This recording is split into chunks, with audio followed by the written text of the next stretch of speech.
Meet John. John is 40 years old, earns $75,000 a year.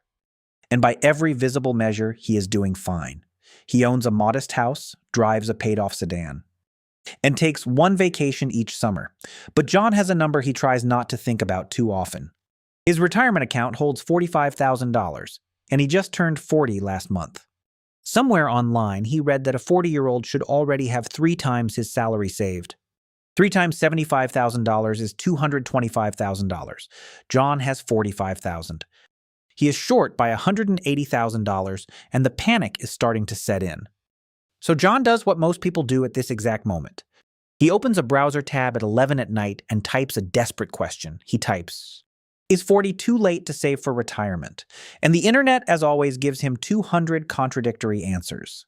One video screams that he is completely doomed. Another promises he can retire a millionaire with one weird trick. John closes the laptop feeling worse than when he opened it. Here is what nobody told John that night. The most important retirement decision he will ever make is not the one he is panicking about. Let me be clear about the stakes, because they are bigger than John realizes. 40 is not the end of the retirement game. 40 is the exact middle of it. And the middle is where fortunes are actually decided. You have roughly 25 working years left before a traditional retirement at 65. 25 years is not a short runway. 25 years is enough time for compound interest to do something that looks almost illegal. But there is a catch, and it is a brutal one. The math at 40 is far less forgiving than the math at 25. Every year you wait now costs you dramatically more than it did a decade ago. Here is the number that should stop you cold. To reach $1 million by age 65. A 40-year-old needs to invest about $1,234 a month. That assumes a 7% average annual return, which is roughly the market's long-run average after inflation. Now watch what happens if John waits just 5 more years, at 45. That same million-dollar goal requires $1,920 a month. The price of waiting 5 years is nearly $700 more every single month forever. Waiting is the single most expensive decision John can make. Here is what the data actually shows about people John's age. The average retirement balance for Americans in their 40s is $593,000. That number sounds encouraging until you learn how averages lie. A handful of very rich savers drag that average way up. The median, the true middle, is only $220,000, and Federal Reserve data suggests the typical household is lower still. A 40-year-old earning $75,000 should have $225,000 saved. The median household in that bracket has closer to $45,000. So if you feel behind, understand something important. You are not the exception at 40. You are the statistical majority. And that is oddly good news. Now let me introduce you to 2 more people, because their story is really your story. Meet Carla and meet Diana. Both are exactly 40 years old this year. Both earn the same $75,000 salary at the same company. Both have the same $45,000 sitting in their retirement accounts today. On paper, they are financial twins. 25 years from now, one of them will retire with over $1 million. The other will retire with less than half of that. Nothing separates them except a handful of decisions made in their 40s. Let me keep this fair and show you exactly what each one does. Carla starts with a single boring move on a Monday morning. She logs into her payroll portal and sets her contribution to 15%. 15% of $75,000 is about $938 a month. Her employer matches 4%, which adds another $250 automatically. That brings Carla's total monthly investment to nearly $1,200. She sets it to automatic, and crucially, she never looks at it again. Carla does not check the account daily. She does not panic when the market dips. She treats that money like a bill that simply leaves every payday.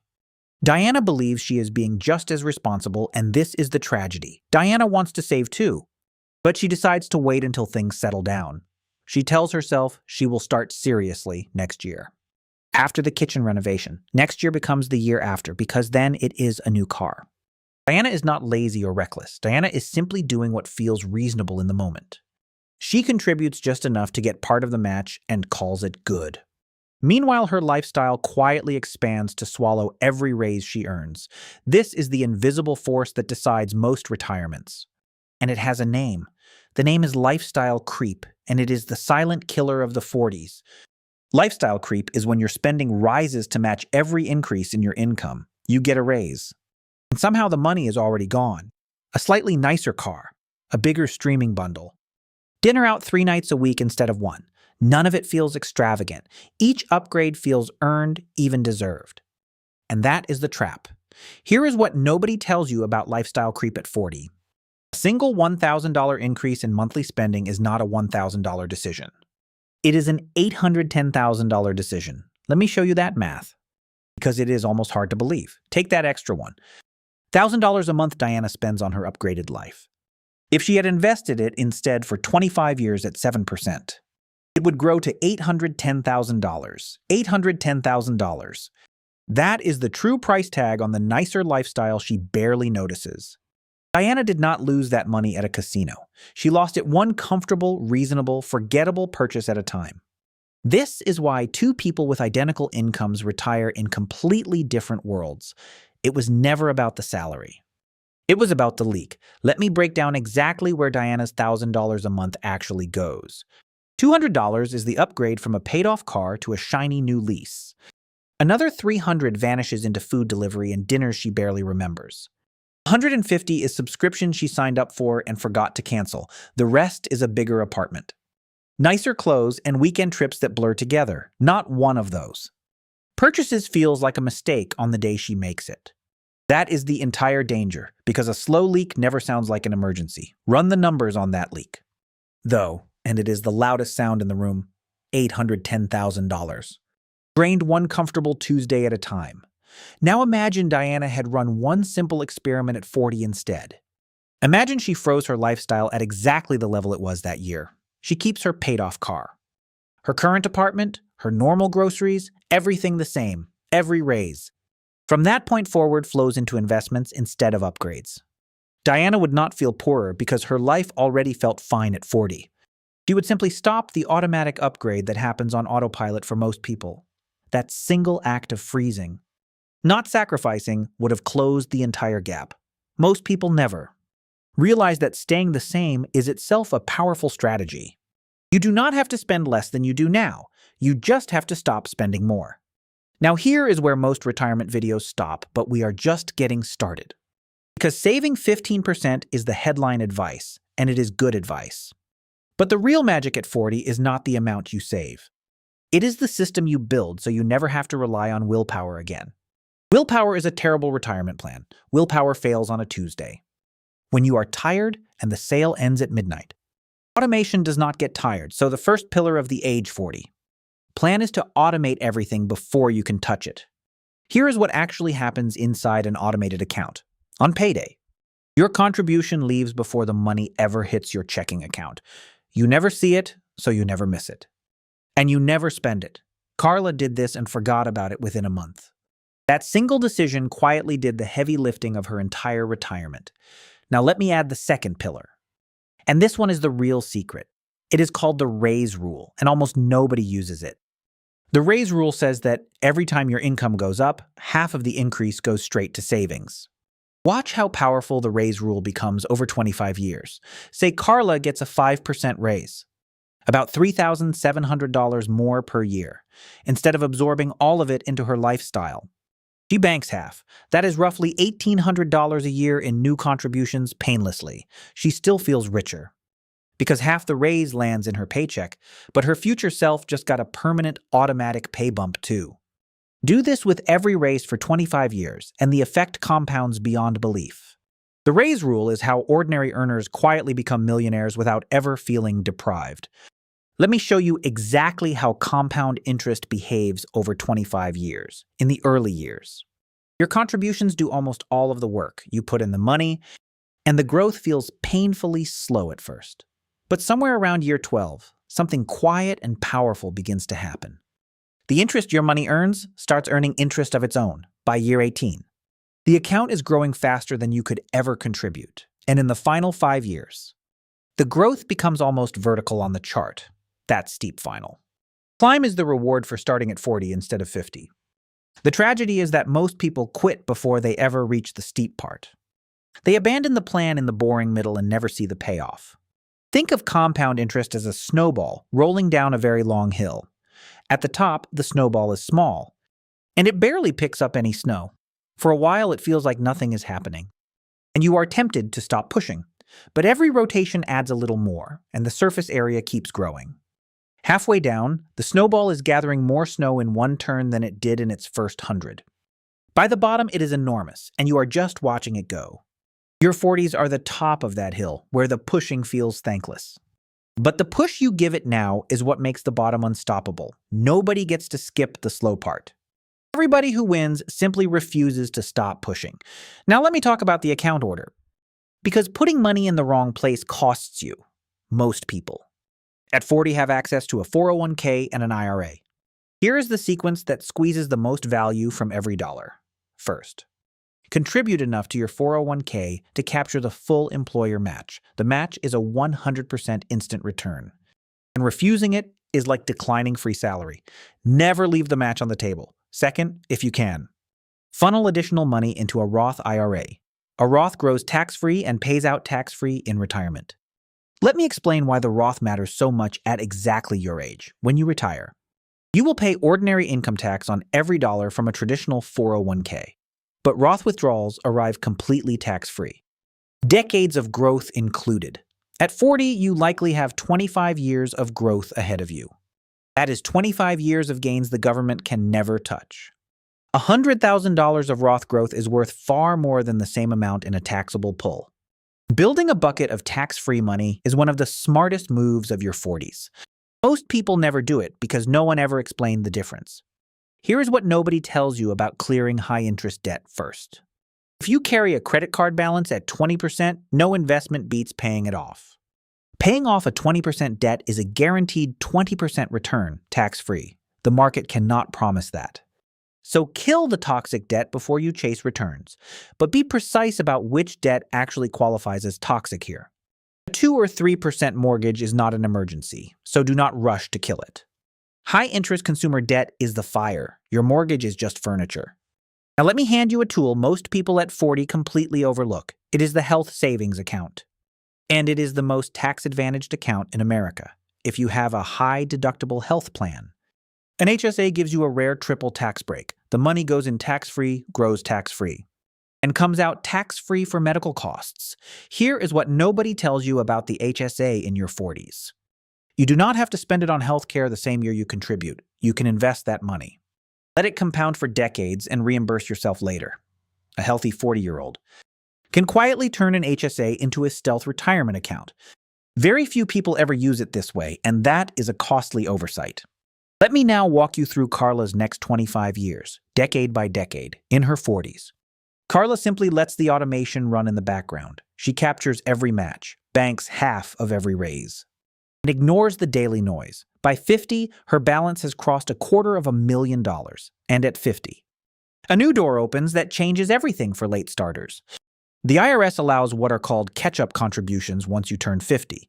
In 2026, that means an extra $7,500 a year into a 401k. Suddenly, Carla can pour even more into the machine during her highest earning decade. This is why the second half of your 40s matters more than you think. Your income usually peaks between 45 and 55 in your prime earning years. That peak is precisely when the raise rule does its heaviest lifting for you. Carla treats those peak years like a rocket's final booster stage.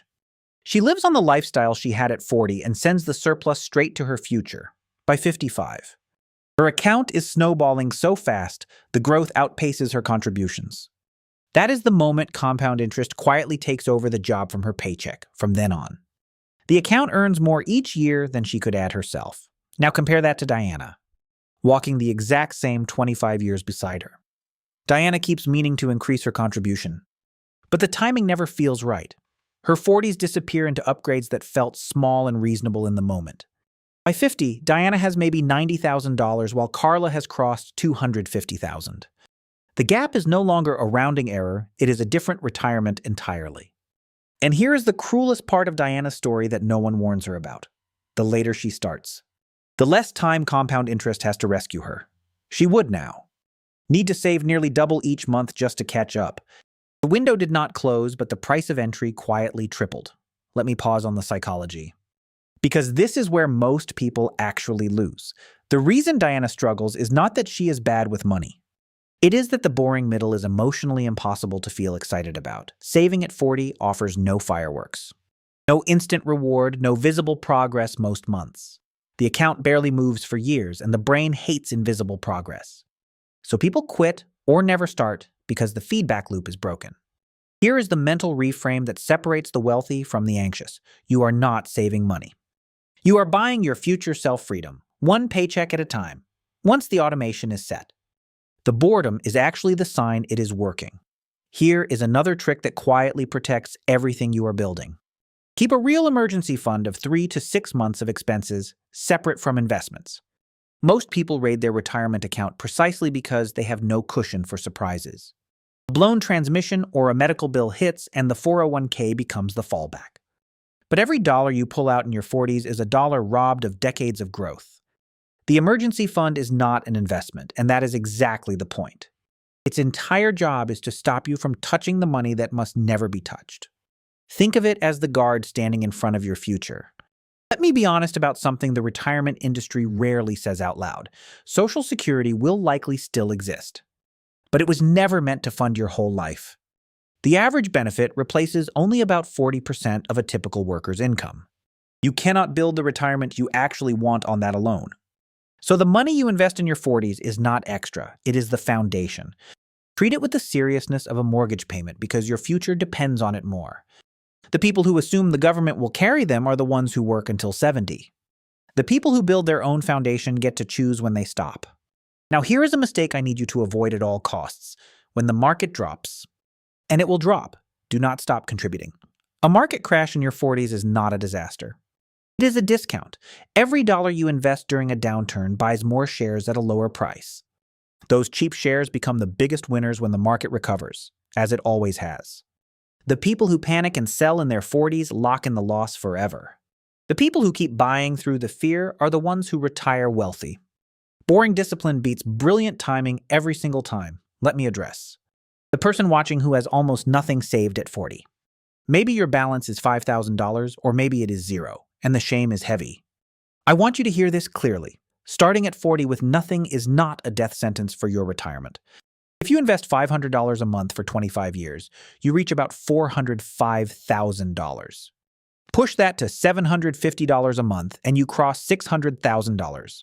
Get to $1,500 a month and you land above $1.2 million. The runway is shorter, yes, but the plane can absolutely still take off. Now let me warn you about the salesmen who circle people your age. In your 40s, you finally have some money, and that makes you a target. A slick advisor will offer a complicated product with a confident smile. He will promise market upside with no downside and guaranteed returns. He will bury a 2% annual fee inside 40 pages of fine print. Here is what nobody tells you about a 2% fee over 25 years. That fee can quietly eat a third or more of your final balance. Simple. Low-cost index funds beat these complicated products the overwhelming majority of the time. Let me give you a rule to protect yourself from that smiling salesman. If you cannot explain the investment in one sentence, do not buy it. Real wealth building at 40 is almost insultingly simple. Buy broad, low-cost index funds. Automate the contributions. Capture the match. Bank half of every raise. That is the entire strategy, and it fits on an index card. Complexity is usually a fee in disguise, dressed up to look like sophistication. The people selling complexity are rarely the people getting rich from the strategy itself. They get rich from the fees you pay them. Let me pull all of this together into one picture you can hold on to. John, our original 40-year-old, was panicking about being $180,000 behind. But John was measuring the wrong thing entirely. He thought retirement was decided by the balance he had at 40. In reality, it is decided by the system he builds for the next 25 years. If John automates 15%, captures his match, and banks half his raises, the gap closes. His $45,000, left alone to grow, becomes far more than he imagines. The panic was never the problem. The plan was always the answer. And this brings me to the twist that almost no one talks about. We obsess over how much more we need to save, and we miss the obvious. The median 40-year-old already has around $220,000 saved. Watch what that existing money does if you simply leave it alone for 25 years, at 7%. $220,000 grows to nearly $1.2 million. You read that correctly. The average behind schedule saver is already sitting on a future million, doing nothing. The single most powerful retirement move at 40 is not saving more. It is refusing to touch what you already have. Let me say that again. Because it rewires how you should think. The money you already saved is your most valuable asset. Not because of its size, but because of its time. Every dollar in that account at 40 has 25 years to multiply. If you cash it out for a boat, a wedding, or an emergency that was really a want, you do not lose the dollar. You lose the dollar plus every future dollar it would have become. Rating your retirement at 40 is the most expensive mistake in personal finance. Protect what you have as fiercely as you chase what you need. Let me leave you with one more reframe about the number 40 itself. Society tells you 40 is late, that the best financial years are already behind you. The math tells a completely different and far kinder story than that. At 40, you have experience, peak earnings, and still 25 years of compounding ahead. That combination is arguably the strongest position of your entire financial life. A 25-year-old has time but almost no money to put to work. A 60-year-old has money but almost no time left for it to grow. You, at 40, are the rare person who has meaningful amounts of both. That is not a disadvantage. That is the sweet spot, if you finally use it. So the best retirement advice you will ever hear at 40 is not complicated. Automate your savings so willpower never enters the equation. Bank half of every raise before your lifestyle can claim it. Capture your full match, then build a bucket of tax-free Roth money. Keep buying through every crash instead of panicking and selling. And above all, protect the money you already have with your life. Do these 5 things and the panic John felt at 11 at night disappears. Not because the math got easier, but because the system started working for you. If this showed you something about your money you did not know, take the next step. Subscribe to Desmond Wealth and turn on the notification bell. We break down the hidden math behind the financial decisions you face every day. No hustle culture, no shame. Just the numbers most people never see. Because the most important financial decision you can make is knowing your own reality. Do the math, build the system, and make the decision that matches your life, not someone else's sales pitch. Your 40-year-old self is not behind. Your 40-year-old self is right on time.